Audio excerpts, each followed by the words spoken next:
If you're wondering which 22-inch Weber kettle you should buy, you're in luck. I bought all three, and I'm going to go through the features of each. These kettles range in price from $120 for the original, $175 for the premium, or $230 for the Weber Master Touch. You might wonder if the differences and upgrades are worth it, and I'm going to go through each one so you can decide. One noticeable difference is with the colors. The original comes in any color you want, as long as it's black, whereas the higher models, the Premium and the Master Touch, come in a variety of colors that tend to change from year to year. If you're looking for a specific color, you're best to look online in a place like Amazon because they're much more readily available. The Premium and Master Touch models both have thermometers in their lids, so that gives you a sense of how hot you're cooking, whereas the original, you're going blind or you have to use your own thermometer. The Weber Master Touch comes with this plastic Cool Touch handle on the top vent, which is a nice feature because it allows you to adjust the vent settings and thus the temperature without having to wear gloves or using tongs. Whereas the lower models don't come with those handles and you have to be just a little bit more careful when you gotta change the temperature. Another nice to have is the lid bail. It allows you to take the lid, put it right back here in the cradle, and it'll be in the perfect spot every time, whereas these ones have a little hook that you hang over the edge of the kettle. And if you're a little bit clumsy like me, getting the lid on that hook each time can be a little bit of a challenge. Both the Premium and the Master Touch kettle have tool hooks on the handle on the side of the kettle, which is really convenient because that's where you can put your barbecue utensils, or you can even hang your grill grates on them. But the original also makes up for this, and they have their grill grates with handles that are slightly bent, so you can put it on the side of the kettle too. One of the most tangible differences between the kettles that you'll notice are the grill grates, and the original comes with the least expensive ones that won't last quite as long because they're made out of a thinner gauge metal, but they're pretty inexpensive to replace if you ever need it. I've been using them for a long time and haven't run into that issue. But as you go up the line, the Premium and the Master Touch both have hinge grates, which is really convenient if you want to add some charcoal in the middle of a cook.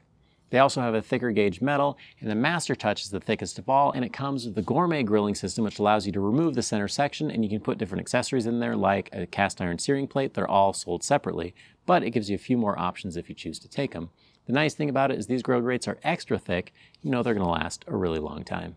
One of the disadvantages of the gourmet grilling system on the Master Touch is that center section is removable, and if you ever take your grill grates and put them up vertically, there's a good chance that that piece is going to fall out. But if you're doing something like wings and you have it go around the outside, you can put your fire in the middle without fear of burning up your grates.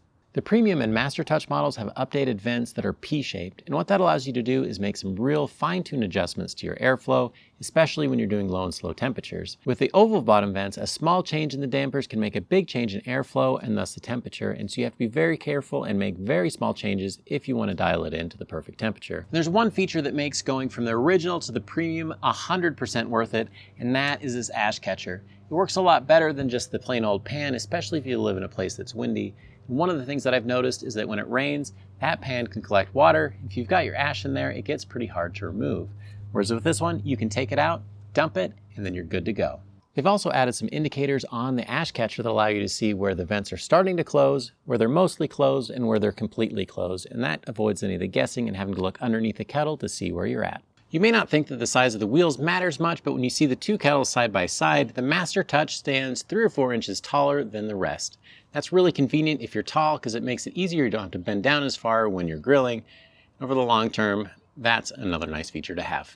The Master Touch comes with some accessories that the others don't, and one of those is the warming rack, which gives you a little bit more space to cook on. It also comes with the most common Weber accessory, and that is the charcoal basket. It comes with 2 of these, which makes it really easy to set things up for low and slow or hot and fast. This holds the charcoal in one place, that way you have a little bit more control over your indirect grilling. So let's talk about the kind of people that would want each kind of kettle. The original is really great for people who are budget conscious or may not grill all the time, or maybe you're just trying to upgrade your grilling game at a relative's house. If you find yourself in that category, you might consider looking at the local classifieds because you might be able to find another kettle that's in pretty good condition or just gently used for a pretty significant discount. The Weber Premium is the middle of the pack, but is the one that I recommend for most people. That ash catcher really makes it worthwhile and is a significant upgrade over the original.